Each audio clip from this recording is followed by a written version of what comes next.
कक्षा 12 की आज की भौतिक विज्ञान की क्लास में आप सबका स्वागत है। आज हम अध्ययन करेंगे वैद्युत संधारित्र की धारिता, कैपेसिटेंस ऑफ इलेक्ट्रिक कैपेसिटर का जो दूसरा भाग है। पहले भाग में यानी इससे पहले वाली कक्षा में हमने क्या ज्ञात किया था? वैद्युत संधारित्र की धारिता ज्ञात की थी जब संधारित्र की दोनों प्लेटों के बीच परावैद्युत पदार्थ संपूर्ण रूप से भरा हुआ हो, पूर्ण रूप से भरा हुआ हो। अब हमने ज्ञात करना है कि वैद्युत संधारित्र की धारिता हमने ज्ञात करनी है। कैपेसिटेंस ऑफ इलेक्ट्रिक कैपेसिटर हमने निकालना है कब? जब संधारित्र जो समांतर पट संधारित्र है उनकी प्लेटों के बीच जो परावैद्युत पदार्थ है आंशिक रूप से रखा हुआ हो, पूर्ण रूप से नहीं रखा हुआ है, अब आंशिक रूप से रखा हुआ है, या कोई पट्टिका परावैद्युत पदार्थ की कोई पट्टिका संधारित्र की दो प्लेटों के बीच रखी हुई है, तो उस स्थिति में वैद्युत संधारित्र की धारिता क्या होती है? या आप सीधे सीधे कह सकते हैं कि वैद्युत संधारित्र की धारिता आपने निकालनी है जब संधारित्र की दो प्लेटों के बीच आंशिक रूप से परावैद्युत पदार्थ भरा हुआ हो। तो चलिए देखते हैं इसको। तो अब देखिए, समांतर प्लेट संधारित्र की धारिता आपने ज्ञात करनी है कब? जब संधारित्र की प्लेटों के बीच आंशिक रूप से परावैद्युत पदार्थ भरा हुआ हो। ठीक है ना, आंशिक रूप से भरा हुआ हो परावैद्युत पदार्थ, यानी कुछ मात्रा में परावैद्युत पदार्थ भरा हो प्लेटों के बीच, पूर्ण रूप से ना हो, तो उस समय आपने संधारित्र की धारिता ज्ञात करनी है। तो यहाँ पर आप देख रहे हैं ये दो प्लेटें हमने ली हैं संधारित्र की। एक पर ये धनावेश है इस प्लेट पर, और ये जो दूसरी प्लेट है इस पर ये ऋणावेश है। दो प्लेटें हैं, एक पर ये प्लस क्यू आवेश है, एक पर ये माइनस क्यू आवेश है। आवेश का परिमाण समान है, प्रकृति अलग अलग है। एक पर धनावेश है, एक पर ऋणावेश है। तो संधारित्र की ये दो प्लेटें आपने ली हैं। एक समांतर पट संधारित्र आपने लिया है, समांतर प्लेट संधारित्र लिया है, उसकी ये धनावेशित प्लेट है और ये ऋणावेशित प्लेट है। एक पर धनावेश है, एक पर ऋणावेश है। जो ये प्लेटें हैं, दोनों प्लेटें, इन दोनों प्लेटों का जो क्षेत्रफल हम ले रहे हैं, प्रत्येक प्लेट का क्षेत्रफल, वो कैपिटल ए है। समांतर प्लेट संधारित्र की प्रत्येक प्लेट का क्षेत्रफल कितना है? कैपिटल ए है। और इनके बीच की जो ये दूरी है कितनी है? ये स्मॉल डी है। स्मॉल डी दूरी हमने ली है। दोनों प्लेटों के बीच की दूरी कहाँ से कहाँ तक की दूरी है? यहाँ से लेकर यहाँ तक की दूरी है। यहाँ से लेकर यहाँ तक की ये दूरी है डी, स्मॉल डी दूरी ये है दोनों प्लेटों के बीच की दूरी। दोनों प्लेटों में प्रत्येक प्लेट का क्षेत्रफल कैपिटल ए है। दोनों प्लेटों के बीच की दूरी कितनी है? स्मॉल डी है। और आप देख रहे हैं कि प्रत्येक प्लेट पर आवेश कितना है? क्यू है। एक पर प्लस क्यू आवेश है, एक पर माइनस क्यू आवेश है, किंतु परिमाण कितना है? प्रत्येक प्लेट पर आवेश कितना है? क्यू है। और प्रत्येक प्लेट पर जो पृष्ठीय आवेश घनत्व है वो सिग्मा है, जैसे हमने पिछले वाली क्लास में देखा। इसी प्रकार से हमने लिया था, दो प्लेटें हमने ली थी। यहाँ पर भी हमने दो प्लेटें ली हैं, एक धनावेशित एक ऋणावेशित। प्रत्येक प्लेट का क्षेत्रफल कितना है? ए है। दोनों प्लेटों के बीच की दूरी कितनी है? ये स्मॉल डी है। दोनों प्लेटों पर आवेश का जो परिमाण है, प्रत्येक प्लेट पर आवेश का परिमाण कितना है? क्यू है। प्रत्येक प्लेट पर आवेश क्यू है। और प्रत्येक प्लेट पर जो पृष्ठीय आवेश घनत्व है वो सिग्मा है। ठीक है, तो यहाँ पर हमने ये लिखा है कि माना संधारित्र की प्लेटों का क्षेत्रफल कितना है? ए है। प्लेटों के बीच की दूरी कितनी है? डी है, जो अभी हमने बताया। और माना प्रत्येक प्लेट पर आवेश पृष्ठ घनत्व कितना है? सिग्मा है। ठीक है, अब आपने क्या किया इसमें कि एक परावैद्युत पदार्थ की पट्टिका रख दी जिसकी मोटाई कितनी है? टी है। देखो इसकी मोटाई कितनी है? यहाँ से यहाँ तक की मोटाई आप देख रहे होंगे। कितनी मोटाई है इसकी? ये जो यहाँ से यहाँ तक की मोटाई है इसकी, इस पट्टिका की, टी है। तो टी मोटाई की एक पट्टिका रखी, और वो पट्टिका किससे बनी हुई है? परावैद्युत पदार्थ की बनी हुई है। परावैद्युत पदार्थ है वो, टी मोटाई का परावैद्युत पदार्थ आपने रखा, और उसका परावैद्युतांक कितना है? कैपिटल के है। कैपिटल के उसका परावैद्युतांक है, और टी उसकी क्या है? ये मोटाई है उसकी, उस पट्टिका की मोटाई है। ठीक है, तो आपने क्या किया? संधारित्र की जो दो प्लेटें थी, धनावेशित और ऋणावेशित प्लेट, उनके बीच आपने के परावैद्युतांक वाला पदार्थ रखा और एक टी मोटाई वाला परावैद्युत पदार्थ उनके बीच रख दिया। तो आप देख रहे हैं कि जो टी मोटाई का तो ये भाग है, ये परावैद्युत पदार्थ वाला भाग है। मोटाई की जो आपने पट्टिका रखी है, के परावैद्युतांक वाला पदार्थ जो रखा है, परावैद्युत पदार्थ जो रखा है, और बाकी भाग ये जो इसके बीच है, ये पट्टिका के अलावा जो ये बीच का ये भाग है, यहाँ जहाँ हमने ये वायु लिखा हुआ है, तो ये सारा भाग क्या है, यहाँ वायु होगा। क्या होगी यहाँ? वायु या निर्वात है। परावैद्युत पदार्थ केवल इस टी मोटाई पर होगा, इस टी मोटाई पर तो परावैद्युत पदार्थ होगा, और बाकी इस भाग में क्या होगा, जहाँ ये हमने ब्लैक ब्लैक दिखा रहे हैं, यहाँ क्या है, दोनों प्लेटों के बीच वायु या निर्वात है। बात समझ में आ रही है? यानी परावैद्युत पदार्थ केवल टी भाग में है, और ये यहाँ से पट्टिका का ये जो ये दो प्लेटों के बीच की दूरी है वो कितनी है? डी है, और पट्टिका की मोटाई कितनी है? टी है। तो परावैद्युत पदार्थ तो केवल टी भाग में है, और बाकी ये डी माइनस टी भाग में क्या होगा? वायु या निर्वात होगा। डी माइनस टी भाग में वायु या निर्वात, वायु हो सकता है या निर्वात, जहाँ एक खाली स्थान है पट्टिका के अलावा। ये टी मोटाई की जो ये पट्टिका है, इसके अलावा जो टी मोटाई की पट्टिका है, या जहाँ ये परावैद्युत पदार्थ भरा हुआ अपने टी मोटाई में, उसके अलावा दोनों समांतर प्लेट संधारित्र की दोनों प्लेटों के बीच क्या है? वायु है या निर्वात है। मैंने यहाँ पर वायु लिखा है, वायु भी हो सकती है या निर्वात हो सकता है। ठीक है, तो कहने का अर्थ क्या है? टी भाग में तो परावैद्युत पदार्थ है, दोनों प्लेटों के बीच टी भाग में तो परावैद्युत पदार्थ है, और बाकी कितना भाग बचा? ये पूरा भाग डी है, यहाँ से यहाँ तक डी है, तो डी माइनस टी भाग में क्या है? वायु या निर्वात। इस भाग में वायु या निर्वात है, या तो वायु है या तो निर्वात है। मैंने यहाँ पर केवल वायु लिखा है वहाँ ऊपर, तो वायु या निर्वात है डी माइनस टी भाग में। टी भाग में परावैद्युत पदार्थ है। तो अब हम क्या करेंगे, ये आपने लिख दिया कि क्षेत्रफल ए है, प्रत्येक प्लेट का क्षेत्रफल, दोनों प्लेटों के बीच की दूरी डी है, और प्रत्येक प्लेट पर पृष्ठ आवेश घनत्व कितना है? सिग्मा है। तो प्लेटों के बीच वायु वाला भाग, जो वायु या निर्वात वाला भाग है, कितना है वो? D minus T. भाग में वैद्युत क्षेत्र की तीव्रता हमने निकालनी है, वैद्युत क्षेत्र की तीव्रता, जहाँ जहाँ केवल वायु या निर्वात है, जहाँ टी भाग नहीं है, इस वाले भाग में नहीं, इस वाले भाग की बात नहीं कर रहे हैं, जहाँ ये पिंक वाला भाग है बीच वाला, ये के परावैद्युतांक वाला पदार्थ टी मोटाई वाले भाग में नहीं, बाकी प्लेट के बीच जहाँ जहाँ ये वाला भाग जो है, यहाँ इस भाग में। ठीक है, हमने वैद्युत क्षेत्र निकालना है, तो यहाँ वैद्युत क्षेत्र क्या होगा?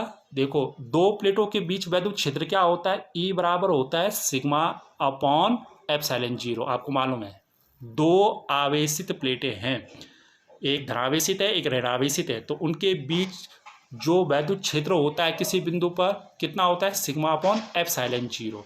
दो विपरीत आवेशों की प्लेट है, तो उनके बीच जो वैद्युत क्षेत्र होता है ई, वो कितना होगा? Sigma upon epsilon zero. ठीक, तो अब इन दो प्लेटों के बीच आपने क्या निकालना है? किस भाग में? जहां वायु है उस वाले भाग में, यानी डी माइनस टी भाग में वैद्युत क्षेत्र की तीव्रता कितनी हो जाएगी? हमने कितना बताया अभी, कितना होता है दो प्लेटों के बीच? Sigma upon epsilon zero. तो यहाँ पर वैद्युत क्षेत्र हम क्या मान रहे हैं? E1 मान रहे हैं, जहाँ वायु है, वायु वाले भाग में, ने डी माइनस टी भाग में हम कितना मान रहे हैं वैद्युत क्षेत्र? E1 बटा कितना हो जाएगा? E1 बराबर कितना हो जाएगा? Sigma upon epsilon zero. Sigma क्या है? प्रत्येक प्लेट पर पृष्ठीय आवेश घनत्व है, और एप्सिलॉन जीरो क्या है? निर्वात की वैद्युतशीलता है।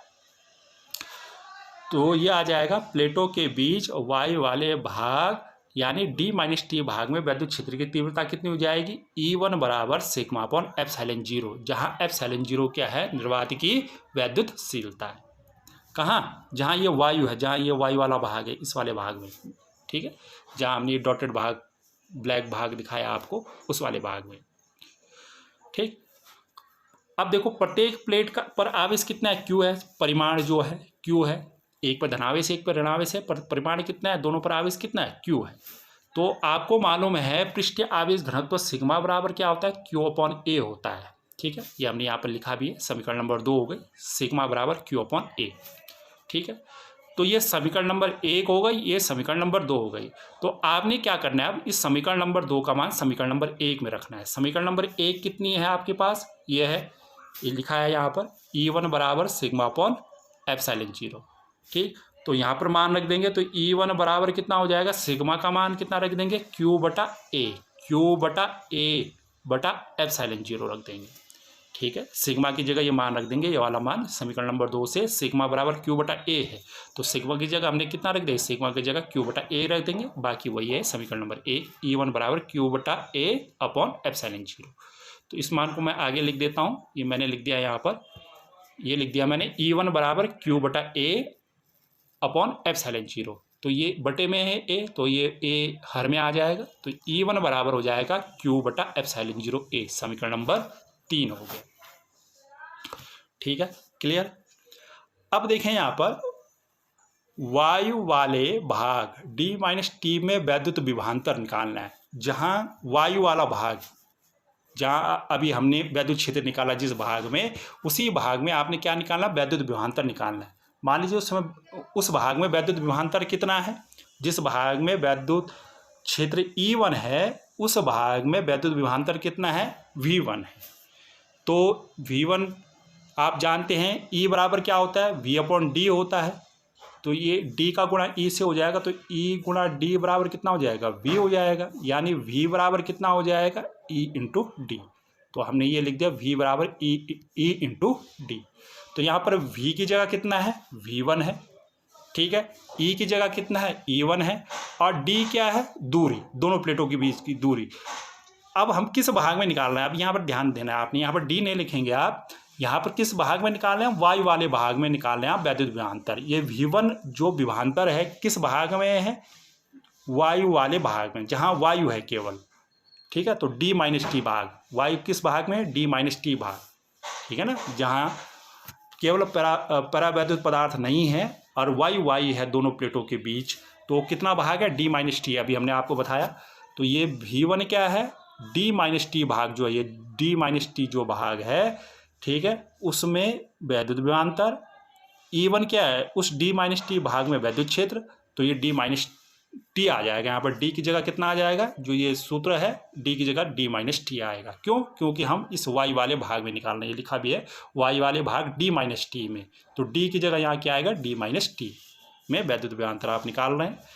तो ये आ जाएगा V1 बराबर, अब समीकरण नंबर 3 से E1 का मान हमारे पास है, ये E1 का मान कितना है, क्यू बटा एप्सिलॉन 0, तो इस मान को रख देंगे, तो ये आ जाएगा V1, और E1 का मान ये रख दिया हमने, क्यू बटा एप्सिलॉन 0 ए गुणा D माइनस टी। ये हो गई समीकरण नंबर 4। ठीक है, ये तो आया कहाँ, जो ये वायु वाला भाग था, ये जहाँ जहाँ ये वायु है, जहाँ परावैद्युत पदार्थ नहीं है। अब क्या निकालना है हमने, जहाँ ये परावैद्युत पदार्थ है, जहाँ ये देख रहे हैं आप, ये पट्टी रखी हुई है K परावैद्युतांक वाली T मोटाई की जो पट्टी रखी है, यहाँ आपने वैद्युत क्षेत्र निकालना। तो यहाँ वैद्युत क्षेत्र कितना होगा, E2 निकाल लेंगे, E2 बराबर सिग्मा अपॉन एप्सिलॉन 0, और K भी आएगा। K क्यों आएगा, यहाँ K परावैद्युतांक वाला माध्यम रखा हुआ है। इस पट्टी में जहाँ ये T मोटाई की पट्टी है, जहाँ T मोटाई का परावैद्युत पदार्थ आपने रखा है, वहाँ पर वैद्युत क्षेत्र कितना हो जाएगा, E2 बराबर हो जाएगा सिग्मा अपॉन एप्सिलॉन 0 K। ठीक है, एप्सिलॉन 0 निर्वात की वैद्युतशीलता, K इस माध्यम का परावैद्युतांक, जो परावैद्युतांक आपने रखा है, सिग्मा क्या हो गया, पृष्ठीय आवेश घनत्व, और E2 इस परावैद्युत पदार्थ जहाँ है उसके अंदर, वहाँ वैद्युत क्षेत्र E2 है। ठीक है, कितने भाग में है ये, T भाग में। ये वैद्युत क्षेत्र जो E2 बराबर आपने सिग्मा अपॉन एप्सिलॉन 0 K निकाला, किस भाग में, इस T भाग में। तो इसको लिख देते हैं यहाँ पर, ये लिख दिया मैंने यहाँ पर कि माना प्लेटों के बीच K परावर्तांक वाला परावैद्युत पदार्थ आंशिक रूप से भरा हुआ है, आंशिक रूप से भरा हुआ है, पूर्ण रूप से नहीं भरा हुआ, ध्यान में देना, ये आंशिक रूप से भरा हुआ है। ठीक है, तो अब क्या आ जाएगा, परावैद्युत पदार्थ वाले भाग T, जो परावैद्युत पदार्थ कितना भरा हुआ है, जो आंशिक रूप से परावैद्युत पदार्थ भरा है दो प्लेटों के बीच, कितने भाग में भरा हुआ, स्मॉल t भाग में, स्मॉल t मोटाई वाले भाग में भरा हुआ है। ठीक है ना, में वैद्युत क्षेत्र की तीव्रता कितनी हो जाएगी, E2 बराबर सिग्मा अपॉन एप्सिलॉन 0 K। ठीक है, E2 बराबर सिग्मा अपॉन एप्सिलॉन 0 K। अब समीकरण नंबर 2 क्या थी, अभी हमारे पास पीछे हमारे पास ये समीकरण नंबर 2 है, कितना है, सिग्मा बराबर Q अपॉन A है ना, सिग्मा का मान कितना होता है, Q अपॉन A होता है। तो यहाँ पर हम सिग्मा की जगह कितना रख देंगे, Q अपॉन A रख दिया समीकरण नंबर 2 से, जो समीकरण नंबर 2 थी हमारे पास पीछे, तो ये A बटे में आ जाएगा। तो फाइनली कितना आ जाएगा, ये E2 बराबर Q बटा A बटे में आ गया तो एप्सिलॉन 0 AK, ये समीकरण नंबर 5 हो गई। ठीक है, ये आया कहाँ वैद्युत क्षेत्र है, ये वैद्युत क्षेत्र कहाँ है, ये केवल उस टी मोटाई वाले भाग में, इस टी मोटाई वाले भाग में, इस वाले भाग में है वैद्युत क्षेत्र, जहाँ ये पट्टी रखी हुई है आपने, ये पिंक कलर की जो पट्टी दिखाई दे रही है आपको ये। ठीक है, तो जहाँ ये पैरावैद्युत पदार्थ रखा है आपने टी मोटाई वाले भाग में, वहाँ क्या है ये वैद्युत क्षेत्र E2 का मान। अब यहाँ विभवांतर निकालना है। मान लीजिए इस भाग में जो ये टी मोटाई वाला भाग है ये वाला, इसमें जो वैद्युत विभवांतर है कितना है, उसका मान कितना है, V2 है। ठीक है, तो V2 का मान निकालेंगे। जैसे हमने लिखा है V1 बराबर E1 D माइनस टी रखा, तो वैसे यहाँ पर क्या रखेंगे V2, यहाँ पर क्या रख देंगे V2, V की जगह V2 हो गया, बराबर यहाँ पर वैद्युत क्षेत्र कितना E1 की जगह E2। और यहाँ पर कौन सा भाग है, किस भाग में निकाल रहे हैं आप, परावैद्युत भाग, परावैद्युत पदार्थ वाले भाग टी में निकाल रहे हैं। यहाँ पर तो वाई वाला भाग D माइनस टी था और परावैद्युत पदार्थ वाला भाग कितना है आपके पास यहाँ पर टी, तो यहाँ पर टी आएगा। ठीक है, यहाँ पर डी नहीं आएगा, यहाँ पर टी आएगा। ठीक, तो अब E2 का मान रख देंगे समीकरण नंबर 5 है यहाँ पर, तो V2 बराबर कितना हो जाएगा, E2 का मान ये समीकरण नंबर 5 से रख दिया आपने, epsilon 0 upon Q upon epsilon 0 AK into T, तो V2 बराबर Q बटा एप्सिलॉन 0 AK इंटू टी, ये समीकरण नंबर 6 हो गई। क्लियर है, ये आ गया वाई वाले भाग में D माइनस टी भाग में विभवांतर, और ये आ गया आपका V2 क्या आ गया, जो टी भाग है वो छोटा भाग जो है टी मोटाई वाला जो भाग है जहाँ पर वैद्युत पदार्थ भरा हुआ है, उसके अंदर वैद्युत विभवांतर इतना होगा V2 बराबर Q upon epsilon 0 AK into T. ठीक है, इस समीकरण नंबर 6 हो गई। अब कुल विभवांतर निकालना है आपने, कुल विभवांतर कितना होगा, इस समीकरण नंबर 4 और इस समीकरण नंबर 6 को आप जोड़ देंगे। V बराबर कितना हो जाएगा, V1 प्लस V2, ये आ जाएगा। तो ये हम लिख देंगे आगे यहाँ पर, ये समीकरण नंबर 4 और समीकरण नंबर 6 को जोड़ने पर तो प्लेटों के बीच कुल विभवांतर कितना आ जाएगा, V बराबर V1 प्लस V2। अब V1 का मान कितना है, समीकरण नंबर 4 में आप देख सकते हैं, ये V1 का मान कितना है यहाँ पर, Q upon epsilon 0 A into D minus T. ठीक है, Q upon epsilon 0 A into D minus T, तो इस मान को यहाँ रख देंगे, V1 की जगह रख दिया हमने, ये V1 की जगह ये V1 का मान है कितना रखा, Q upon epsilon 0 into D minus T, V1 का मान रख दिया। अब V2 का मान रख देंगे, ये V2 है, इस V2 का मान रखना है हमने, तो V2 का मान कितना है हमारे पास, V2 का मान ये है Q upon epsilon 0 AK, Q upon epsilon 0 AK into T, तो इस मान को रख देंगे यहाँ पर, तो ये रख दिया हमने V2 का मान Q upon epsilon 0 AK into T, ये पीछे से हमने रख दिया। समीकरण नंबर 4 और समीकरण नंबर 6 से हमने V1 और V2 के मान रख दिए।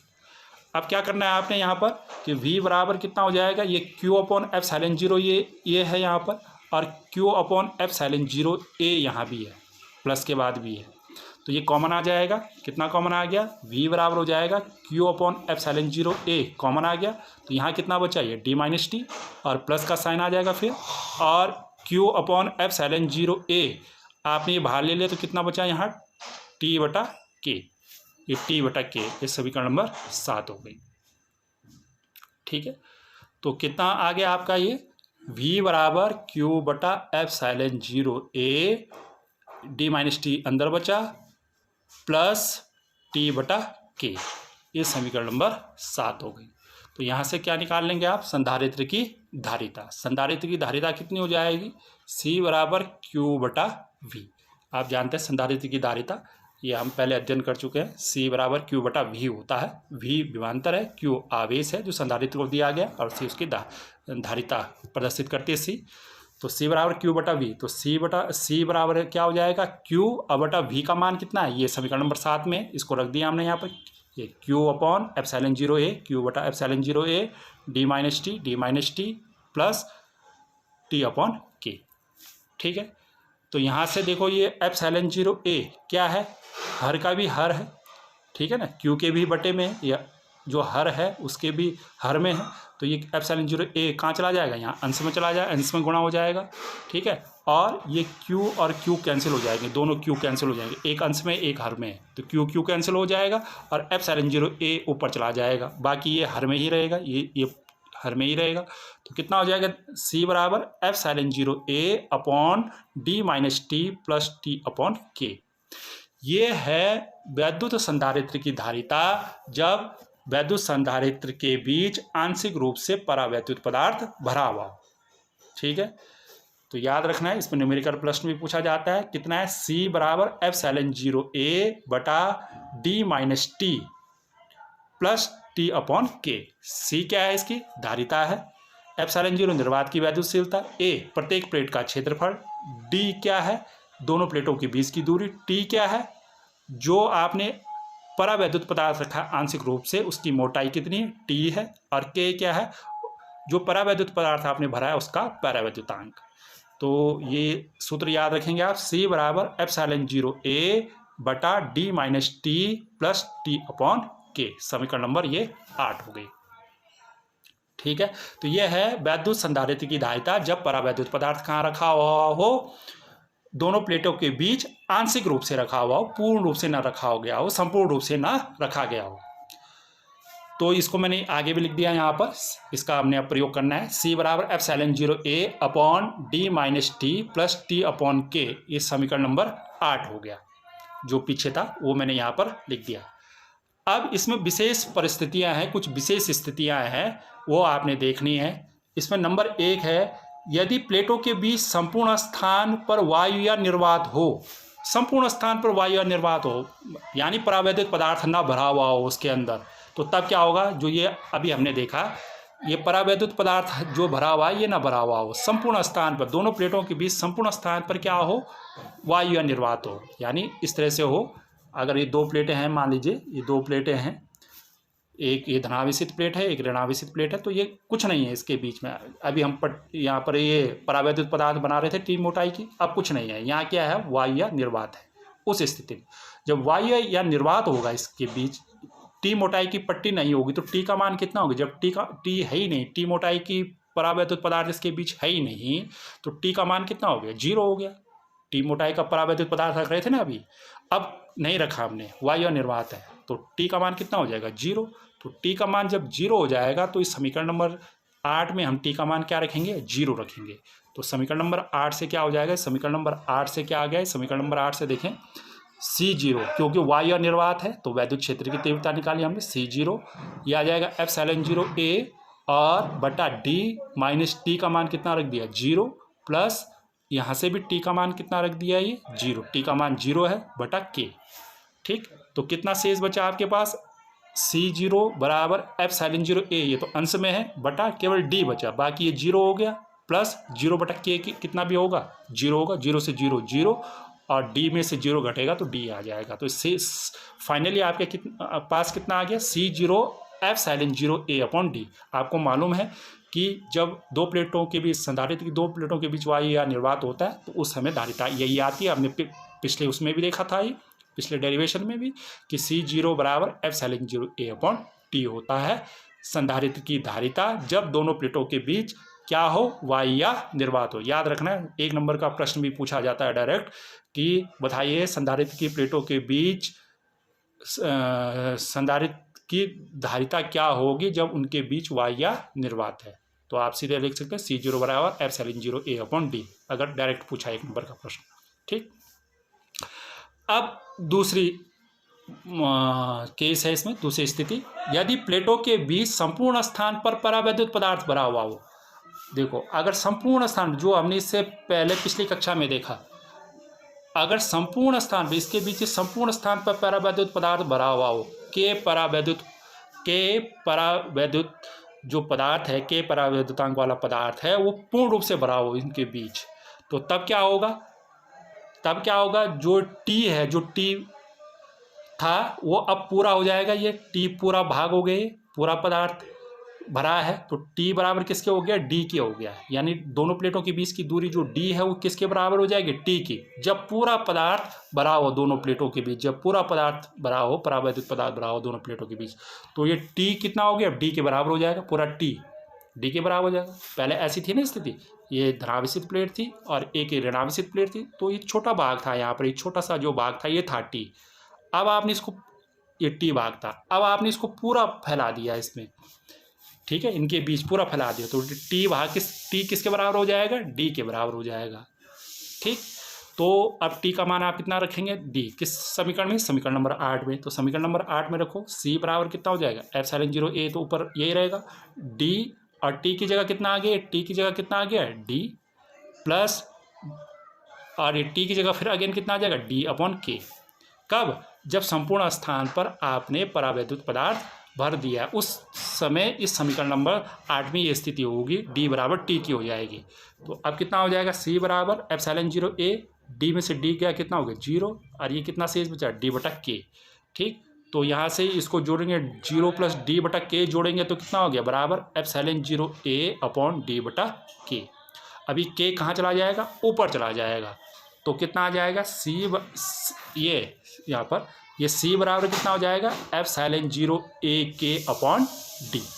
यहाँ से ये के ऊपर चला गया, यहाँ ऊपर अंश में चला जाएगा, ये हर का भी हर है, हर के भी बटे में है, तो ये ऊपर चला जाएगा, एप्सिलॉन 0 ए से ये गुणा हो जाएगा तो एप्सिलॉन 0 ए के हो जाएगा, और बटा ये कितना हो जाएगा, डी।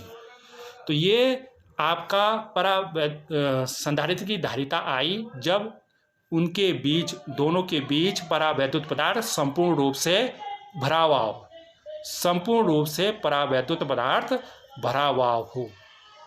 ठीक है, दोनों प्लेटों के बीच, अगर संधारित्र की दोनों प्लेटों के बीच अगर परावैद्युत पदार्थ संपूर्ण रूप से भरा हुआ है तो ये सी धारिता कितनी आ जाएगी, संधारित्र की धारिता सी बराबर एप्सिलॉन 0 ए के अपॉन डी। ये आपने पिछली जो क्लास थी जिसमें हमने संपूर्ण रूप से देखा था कि संपूर्ण रूप से अगर परावैद्युत पदार्थ दो संधारित्र की प्लेटों के बीच भरा हुआ हो तो इतना ही संधारित्र की धारिता आती है। ये इस वाले केस से आ गया जनरलाइज से। ठीक है ना, अब ये दो स्थितियां तो हो गई। अब ये तीसरी स्थिति बहुत ही इंपॉर्टेंट है, परीक्षा में बहुत बार पूछी जाती है 1 नंबर में, कि अगर 1 नंबर में पूछी जाती है और बड़ा डेरिवेशन 3 नंबर या 5 नंबर में जो आता है उसमें भी पूछा जाता है। यदि आप प्लेटों के बीच दो प्लेटें आपके पास, एक धनावेशित प्लेट है और एक जो ये ऋणावेशित प्लेट है, इसके बीच अगर आप एक धातु की पट्टी को रख दें, एक धातु की जो ये पट्टी है इसको रख देते हैं, धातु की पट्टी। अभी तक तो परावैद्युत पदार्थ था, अब ये धातु की धातु रखा आपने, धातु की पट्टी, परावैद्युत पदार्थ नहीं है, ये धातु है, अब कोई धातु है, उसको रखा आपने दोनों प्लेटों के बीच। तो इस स्थिति में क्या हो जाता है, याद रखिए, धातु की पट्टी का जो परावैद्युतांक होता है, अगर धातु की पट्टी रखी आपने दोनों प्लेटों के बीच, तो के का मान जो परावैद्युतांक है उसका मान होता है इन्फिनिटी, अनंत होता है के का मान। ठीक है, धातु की पट्टी याद रखना है आपने, यहाँ पर धातु की पट्टी अगर रखे हैं, परावैद्युत पदार्थ नहीं, धातु की पट्टी रखेंगे तो धातु की पट्टी के लिए के का मान कितना होता है, इन्फिनिटी होता है, अनंत होता है। तो अब जहाँ ये के है, यहाँ पर के की जगह आप क्या रख देंगे, इस अनंत को रख देंगे। तो ये मान रखा आपने, ये मैंने यहाँ पर मान रख देता हूँ, ये जो आपके पास सूत्र था, सी बराबर epsilon 0 A upon D minus T plus T upon, और यहाँ पर के था, के का मान कितना हो गया, इन्फिनिटी रख दिया आपने, के की जगह कितना रख दिया, के की जगह इन्फिनिटी रख दिया, यहाँ पर ये इन्फिनिटी मान रख दिया, अनंत मान। ठीक है, तो 1 अपॉन इन्फिनिटी, अभी 1 बटे में है इन्फिनिटी, तो 1 अपॉन इन्फिनिटी कितना होता है, 0, तो यहाँ पर ये टी बटा इन्फिनिटी क्या हो जाएगा, 0 आ जाएगा। तो सी बराबर epsilon 0 A upon D minus T plus T upon infinity की जगह कितना हो गया, 0 हो गया। ठीक, तो कितना आ जाएगा, सी का मान कितना आ जाएगा, एप्सिलॉन 0 ए बटा ये डी माइनस टी को 0 में जोड़ेंगे तो कितना आ जाएगा, डी माइनस टी। तो ये मान कब आता है, सी बराबर epsilon 0 A upon D minus T कब आता है, जब आप टी मोटाई की धातु की पट्टी को संधारित्र की दो प्लेटों के बीच रखते हैं, तो उस समय संधारित्र की धारिता इतनी होगी। ठीक है, उस केस में के का मान कितना होता है, धातु की जो पट्टी होती है उसका परावैद्युतांक के का मान कितना होता है, उसका इन्फिनिटी होता है धातु की पट्टी का। ठीक है, अब ये अगला है चौथा, ये 3 केस हो गए, इसमें 3 स्थितियां हो गई कि यदि प्लेटों के बीच K1, K2, K3 परावैद्युतांक की पट्टियां रखी हों जिनकी मोटाइयां T1, T2, T3 dot dot और इस प्रकार से हो।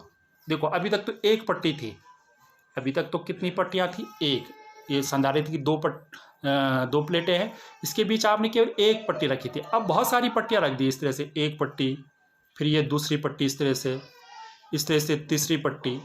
ठीक है, इस तरह से आपने बहुत सारी पट्टियां रखी हैं। तो इसकी मोटाई T1 है, इसकी मोटाई T2 है, इसकी मोटाई T3 है, इसका परिवर्तनांक K1 है, इसका परिवर्तनांक K2 है, इसका परिवर्तनांक K3 है। इस तरह से आपने बहुत सारी पट्टियां रखी हैं, परावैद्युत पदार्थ की बहुत सारी पट्टियां दोनों प्लेटों के बीच रखी हैं। अभी तक तो एक रख रहे थे, अब आप बहुत सारी रख रहे हैं। तो उन पट्टियों का जो परावैद्युतांक है वो K1 K2 K3 इस प्रकार से बहुत सारी हैं। जितनी पट्टियां आप रखेंगे, 3 रखेंगे तो K1 K2 K3 हो जाएगा, 4 रखेंगे तो K1 K2 K3 K4 आ जाएगा। और इसी प्रकार से उसके संगत जो मोटाइयां हैं उन पट्टियों की कितनी है, T1 T2 T3। जिसका परिवर्तनांक K1 है उसकी मोटाई T1, जिसका परिवर्तनांक K2 उसकी मोटाई T2, जिसका परिवर्तनांक K3 उसकी मोटाई T3। तो अब जो समीकरण नंबर 8 है उससे क्या हो जाएगा, C बराबर एप्सिलॉन 0 A तो ऊपर है, D माइनस और T की जगह कितना आ जाएगा, ये जो ये T1 plus T2 plus T3 plus T4 जितने भी होंगे, ठीक है। T की जगह ये सारी पट्टियों की मोटाई, जो पट्टियां अभी हमने देखी दो प्लेटों के बीच, उन सब की मोटाई आप जोड़ देंगे। T की जगह कितना रख देंगे, पहले जहाँ T रख रहे थे वहाँ क्या आ जाएगा, T1 plus T2 plus T3, इस तरह से सब जुड़ जाएंगे, ठीक है।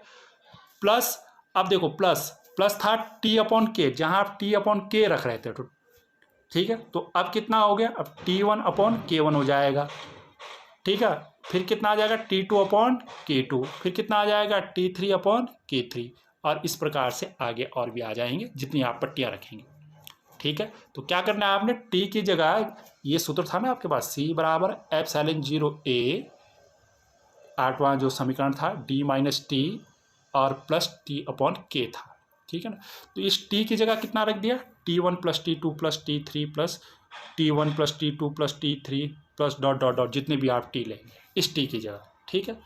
और इस T/K की जगह कितना रख देंगे, इस प्रकार से रखेंगे आप, plus T1/K1 plus T2/K2 plus T3/K3।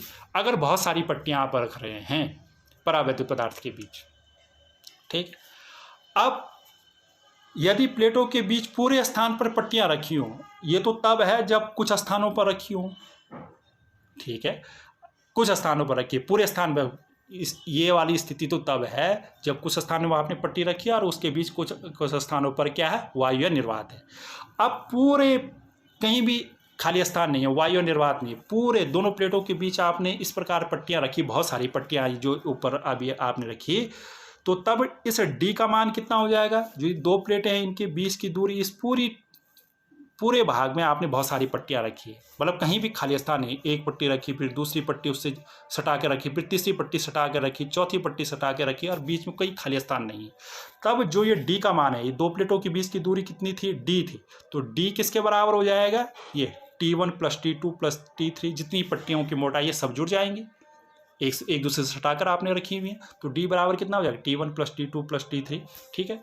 तो सब जगह कितना आ जाएगा आपका, ये D की जगह यही आ जाएगा, ये T1, ये D की जगह यही भाग आ जाएगा, T1 plus T2 plus T3, ठीक है। ये D की जगह आ गया, फिर माइनस यही आगे वाला टर्म्स आ गया, T1 plus T2 plus T3, तो ये सेम हो गया भाग, तो ये और ये कट जाएगा तो कितना आ जाएगा, 0 आ जाएगा। तो कितना शेष बचेगा आपके पास, ये शेष बचेगा, केवल ये हर में ये वाला भाग शेष बचेगा, तो कितना आ जाएगा, ये C बराबर, यहाँ से आ जाएगा ये C बराबर एप्सिलॉन 0 A अपॉन ये लास्ट वाला भाग T1/K1 plus T2/K2 plus T3/K3, इस तरह से सोन आगे आ जाएगा। तो ये चौथा केस था, ये थोड़ा अलग प्रकार का केस है। तो इस प्रकार से आप किसी संधारित्र, कोई संधारित्र अगर आपके पास है, वैद्युत संधारित्र है, और उसके बीच आपने आंशिक रूप से परावैद्युत पदार्थ रखा है, तो उसकी जो संधारित्र की धारिता है वो हमने निकाली, C बराबर, याद भी रखना है, C बराबर epsilon 0 A upon D minus T plus T/K। ये तो सूत्र निकाला हमने समीकरण नंबर 8, और उस समीकरण नंबर 8 जो हमने ये निकाला उसके आधार पर ये 4 केसेस हैं, पहले, दूसरा, तीसरा और चौथा। पहले 3 केस बहुत ही इंपॉर्टेंट है जो हमने डिस्कस किए, परीक्षा में पूछा जाता है। तो परीक्षा में प्रश्न आपसे पूछा जाता है कि किसी वैद्युत संधारित्र की धारिता ज्ञात कीजिए जब उसके बीच आंशिक रूप से परावैद्युत पदार्थ भरा हुआ हो, ठीक है। इतना एक प्रश्न अगर 3 नंबर का आएगा, अगर 5 नंबर का आएगा तो उसमें और चीज़ें भी जुड़ जाती हैं कि यह संधारित्र की धारिता किन किन बातों पर निर्भर करती है। तो आप देख रहे हैं किस किन की बातों पर निर्भर कर रही है, एक तो A पर निर्भर कर रही है, दो प्लेटों के क्षेत्रफल पर निर्भर कर रही है, दोनों प्लेटों की बीच की दूरी पर निर्भर कर रही है, ठीक है, और टी पर जो परावैद्युत पदार्थ है उसकी मोटाई पर भी निर्भर कर रही है, के पर भी निर्भर करती है, के भी आता है। दोनों प्लेटों के बीच जो क्या है, टी तो मोटाई तो निश्चित होगी, पर जो परावैद्युत पदार्थ है दोनों प्लेटों के बीच आपने आंशिक रूप से जो परावैद्युत पदार्थ पढ़ा हुआ है उस के भी पर भी निर्भर करती है। और क्या पूछा जा सकता है कि अगर दोनों प्लेटों के बीच आपने धातु की पट्टी रख दी है तो तब क्या होगी इसकी संधारित्र की धारिता, तो आपने इस प्रकार से निकालनी है। फिर वायु निर्वात है दोनों प्लेटों के बीच, तो उस स्थिति में क्या होगा, अगर पूर्ण रूप से भरा हुआ है तब क्या होगा, जो ये 3-4 कंडीशन हमने देखी हैं इनको भी आपने ध्यान में रखना। तो ये डेरिवेशन है, इसको आप अच्छी तरह से तैयार कर लेंगे। इस क्लास में इतना ही। Thank you.